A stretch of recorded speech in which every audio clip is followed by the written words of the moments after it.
सर्वेभ्यः नमस्कारः। सभी प्रबुद्धात्मन तथा मेरे प्रिय छात्रों, आज हम पढ़ने जा रहे हैं कक्षा 7 की संस्कृत का चतुर्दश पाठ 14वां पाठ। शीर्षक है लोकमान्य तिलकः।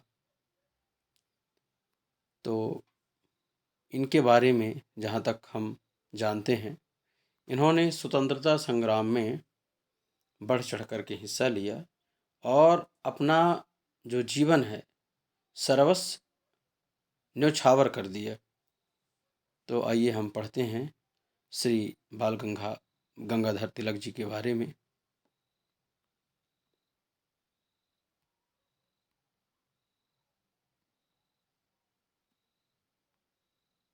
लोकमान्य बाल गंगाधर तिलकः महान देशभक्तः आसीत्।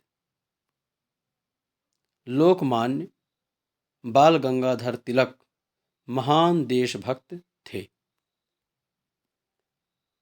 महाराष्ट्र प्रान्ते रत्नगिरिमण्डले जुलाई मासस्य 23तमे दिनाङ्के 1856 ख्रीस्ताब्दे तस्य जन्म अभवत्। अब इनका जो जन्म स्थान है कहाँ पर बताया जाता है? महाराष्ट्र प्रांत यानी महाराष्ट्र के प्रांत में या महाराष्ट्र प्रांत में रत्नगिरी मंडले, रत्नगिरी मंडल है, वहाँ पर जुलाई मास से अर्थात जुलाई का महीना था, जुलाई मास की 23तमे यानी 23 तारीख 23तमे दिनांके यानी 23 जुलाई सन 1856 में उनका जन्म हुआ। तस्य जनकः गंगाधरः कुशल शिक्षकः लेखकः च आसीत्। उनके पिता गंगाधर कुशल शिक्षक और लेखक थे। तिलकः गणितस्य संस्कृतभाषायाः विधिशास्त्रस्य च प्रकांड पंडितः आसीत्। तिलक जी जो थे तो गणित के, संस्कृत भाषा के और विधि शास्त्र के प्रकांड विद्वान थे। सः छात्र जीवने एव निश्चयम् अकरोत्। उन्होंने छात्र जीवन में ही ऐसा निश्चय किया। क्या निश्चय किया? यत अहम शासकीय सेवां न करिष्यामि। क्या निश्चय किया? अहम शासकीय सेवां न करिष्यामि। मैं शासकीय सेवा नहीं करूँगा। आजीवनम भारतस्य स्वतंत्रतायाः कृते संघर्षं करिष्यामि च इति। अब इन्होंने ऐसा निश्चय क्यों किया होगा कि मैं शासकीय सेवा नहीं करूँगा, जबकि आज की प्राथमिकता जो है तो हम सभी चाहते हैं कि भाई हमारा जो जॉब हो, हमारी जो नौकरी हो तो वो सरकारी लग जाए। सरकार के माध्यम से हम देश की सेवा, समाज की सेवा, सबकी सेवा कर सकते हैं। तो इन्होंने ऐसा क्यों सोचा होगा? तो इसके पीछे एक बहुत बड़ा तर्क है और बहुत बड़ा हम एक संयोग मान सकते हैं। और वह एक ऐसा समय था कि जब ये बाल गंगाधर तिलक जी जो थे तो उस समय जो अंग्रेज थे उनका हमारे देश में शासन चलता था। और चूंकि अगर यह शासकीय सेवा करते तो उनके अधीन रह करके और उनकी जो अधीनता है वह स्वीकार करनी पड़ती, और जिस प्रकार वो इनको आदेशित करते वैसा इनको करना पड़ता, क्योंकि इन्होंने कर्म को प्रधानता दी है। यानी जिस स्थान पर ये रहते तो उसके साथ फिर ये मतलब गद्दारी नहीं करते कुल मिला करके। तो उन्होंने सोचा कि भाई अगर मैं सरकारी सेवा करूँगा तो फिर देश के साथ गद्दारी होगी, देश के साथ फिर मैं न्याय नहीं करूँगा। तो ऐसा सोच करके उन्होंने शासकीय सेवा नहीं की और मन में विचार किया कि मैं आजीवन भारत की स्वतंत्रता के लिए संघर्ष करता रहूँगा। इस अपने ये जो देश है इसको स्वतंत्र कराने का मैं अहर्निश प्रयास करता रहूँगा। सह अघोषयत, उन्होंने घोषणा की। क्या? स्वराजः मम जन्म सिद्धः अधिकारः अस्ति इति। उनका नारा क्या था? उन्होंने किस आवाज को बुलंद किया? तो उन्होंने कहा था कि स्वराजः मम जन्म सिद्धः अधिकारः अस्ति, स्वराज मेरा जन्म सिद्ध अधिकार है। और आगे हम हिंदी में सुनते हैं कि मैं इसे लेकर के रहूँगा। ऐसे कुछ नारे हमने सुने हैं कि स्वराज मेरा जन्म सिद्ध अधिकार है और उसे मैं लेकर रहूँगा, ऐसा। तो चूंकि इन्होंने मन में ही ठान लिया था कि अब इस देश को परतंत्रता का जो जाल है उससे अब मुक्त करके और स्वतंत्र करना है। तिलकः राष्ट्रसेवायाः कृते संलग्नः अभवत्। तिलक जी राष्ट्र सेवा के लिए संलग्न हो गए। जनजागरणस्य कृते सः शिवराजोत्सवस्य गणेशोत्सवस्य च प्रारंभम अकरोत्।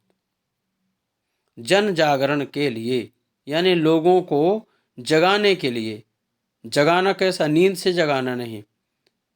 हम जो सोते हैं ना, तो हमारा सोना भी दो प्रकार का होता है। एक तो हम इन चर्म चक्षुओं से सोते हैं, दिन भर काम किया, रात में सो गए, फिर सुबह जाग गए। तो इन नेत्रों से जो जागरण होता है यह तो दैनिक जागरण होता है। जब व्यक्ति आत्मा की आँखों से जागता है अर्थात अंतस पटल को खोलता है, तब वह जीवन की वास्तविकता को पहचानता है। तो और खोई हुई शक्ति को जब जगाता है, अपने सत्व को जगाता है, उसको फिर से पुकारता है, फिर से जगाता है, तो वह जो जागरण था वह जागरण इनके द्वारा किया गया। किसको किसको जगाया गया? यहाँ के जितने भी देश के देशवासी थे, जिन्होंने मन में ऐसा सोच लिया था कि अब हम तो ये कभी हम स्वतंत्र नहीं हो पाएंगे। मतलब उनकी जो इच्छा शक्ति थी वह कुल मिलाकर के नष्ट हो गई थी, कहीं किसी कोने में सो गई थी। तो उसको जगाने के लिए उन्होंने जन जागरण किया। और जन जागरण अब माइक लेकर के जन जागरण नहीं किया जाता। कैसे किया जाता है? अपने कर्मों से लोगों के पास गए, देश प्रेम के बारे में बताया और राष्ट्र के लिए इनके हृदय में जो है तो फिर से ज्योति जगाई कि नहीं, ये हमारा राष्ट्र है और इसे इन अंग्रेजों के जो जाल है उससे हमको मुक्त कराना होगा। तो फिर इन्होंने क्या किया? शिवराजोत्सवस्य यानी शिवाजी का उत्सव और गणेश उत्सव प्रारंभ किया। शिवराज जी के उत्सव से जो जवान थे, युवा थे, उनको जगाने का प्रयास किया और गणेशोत्सव यानी गणेश जी का उत्सव मना करके जो नन्ही पीढ़ी थी यानी जो छोटे बच्चे रहते हैं उनको उनका संगठन बनाया, उनको संगठित किया और इस प्रकार से उन्होंने जन जागरण किया, जो हम आज भी बड़े हर्षोल्लास से मनाते हैं। सः केसरी मराठेति समाचारपत्रयोः संपादनं च अकरोत्। उन्होंने केसरी मराठा इस नाम का समाचार पत्र था। समाचार पत्रयोः, तो केसरी और मराठा ऐसा ये जो समाचार पत्र हैं उनका उन्होंने संपादन किया था।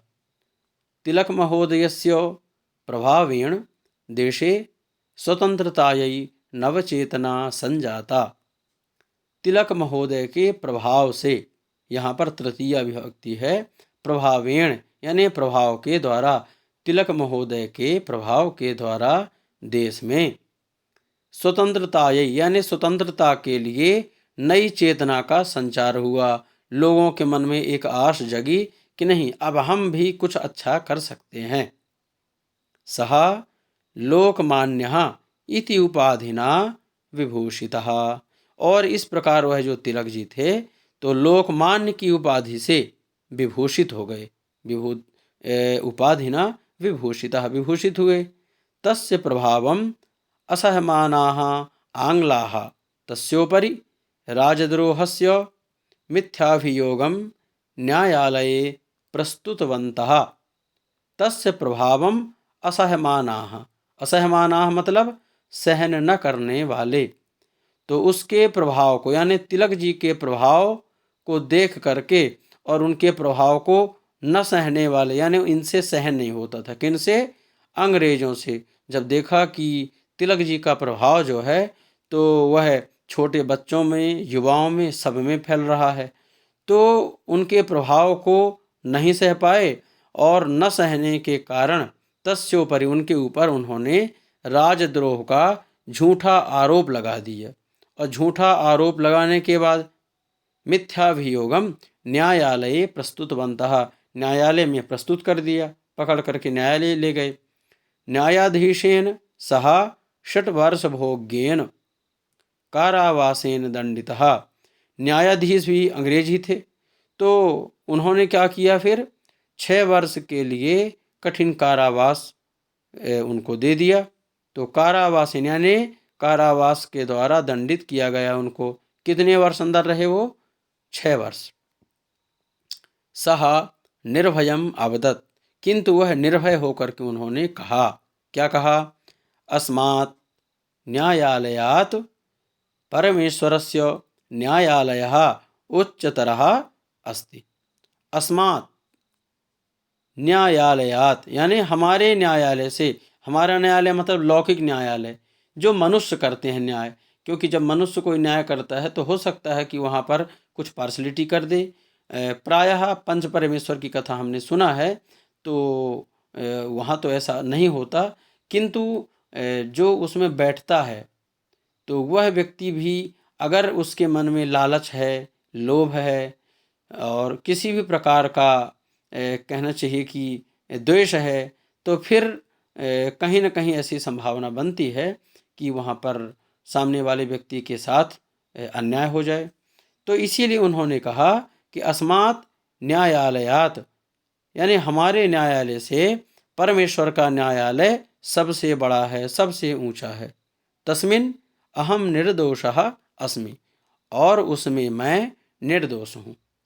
कारागारे सः गीता रहस्य नामकम ग्रंथम अरचयत। देखिए, अब यहाँ पर समझने वाली बात है, हम सभी के लिए ये चीज़ बहुत बहुत ज़रूरी है।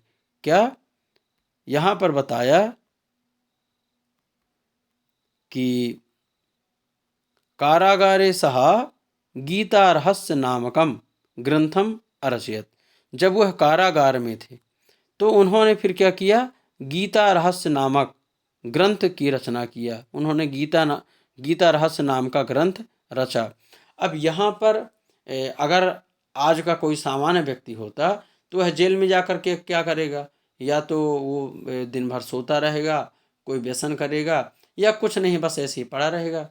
किंतु जो व्यक्ति मन में अगर कोई संकल्प लिया है और अगर उसकी विचारधारा अच्छी है, कोई उसने संकल्प लिया है, तो निश्चित रूप से उसके लिए फिर जो जगह है वह उसके ऊपर प्रभाव नहीं छोड़ती है, बल्कि वह जिस जगह पर जाता है वहाँ पर अपना प्रभाव छोड़ता है।